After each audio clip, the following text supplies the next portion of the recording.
So you want to become a commercial pilot? Sounds simple, right? Just fly a plane and boom, done. Yeah, not exactly.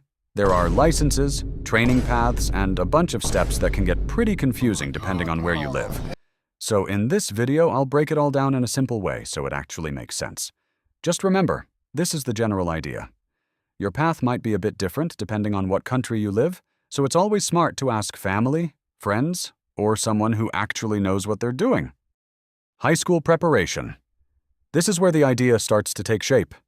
Choose something like STEM or any track focused on math and science depending on your country can make things smoother later since it focuses on math and physics, which connect directly to how aircraft fly. Strong English skills also matter as aviation uses it worldwide under standards set by the International Civil Aviation Organization. You don't need to be perfect, but having this foundation makes training feel much more manageable. Medical certification. Before flying seriously, you need to pass a medical exam. It checks your vision, hearing, and overall health to make sure you can safely handle being in control of an aircraft. It's not just a one-time thing, you'll keep renewing it throughout your career. This is important because you don't want to spend $10,000 on flight hours only to find out you have a sickness that will disqualify you, right? Choosing a training path. After school, you decide how you want to get there. Some go through a university aviation program, others head straight to a flight school. Modular versus integrated. You'll hear these two terms a lot. Modular is the flexible route. You take each license one at a time, often while working a job to pay for it. Integrated is the fast track, an intensive, full-time academy that takes you from zero to a commercial pilot in one go. Both lead to the same cockpit. It just depends on your budget and your schedule. Student pilot license. This is your learner's permit. It doesn't mean you're a pilot yet, but it's the official paperwork that says you're legally and medically fit to begin. Think of it as the green light from the aviation authorities to start your journey.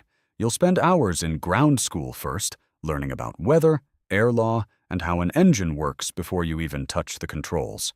Primary flight training, the learning phase. This is where the theory becomes reality. You'll head to the tarmac with an instructor to learn the 4 fundamentals: straight and level flight, turns, climbs, and descents. You're learning to coordinate your hands on the yoke and your feet on the rudder pedals. It's about muscle memory. Understanding how the plane feels when it's flying slow versus fast, and practicing stalls so you know exactly how to recover if the wings lose lift. The first solo.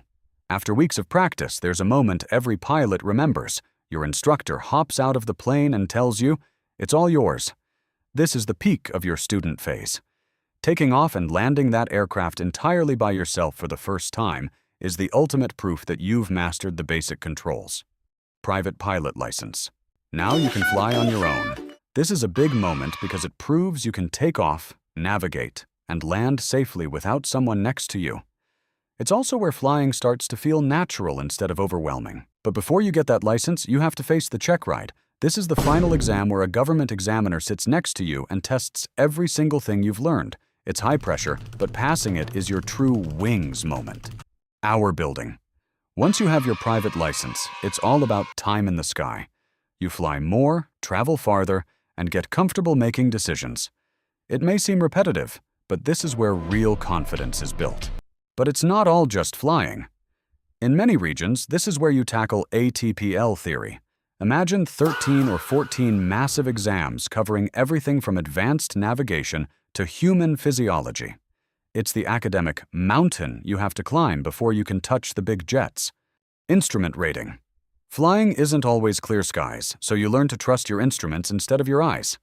This step sharpens your focus and makes you a much more precise pilot. Multi-engine rating. At this stage, you learn to fly aircraft with more than one engine. It feels different, especially when managing power and handling situations where one engine might fail. It adds a new layer of skill and prepares you for the kinds of aircraft used in real commercial operations. But flying a big plane isn't a solo job. You'll take a multi-crew cooperation (MCC) course, where you learn how to communicate and work with a co-pilot. In a modern cockpit, teamwork is just as important as flying skills. Commercial pilot license. This is the goal. You're now allowed to be paid to fly. training becomes more serious and expectations are higher. But by this point, you've already built the skills to handle it. However, the journey doesn't end at the CPL. To fly a specific airliner, you need a type rating. This is specialized training for one specific aircraft model. Only then are you truly ready to take your seat in the airline cockpit and start your career. So yeah, becoming a pilot isn't easy, but it's rewarding. Imagine flying and seeing the beautiful lights and buildings. And honestly, juggling studying and editing these videos isn't either. So if this helped you out, maybe consider subscribing. It really means a lot and keeps me going.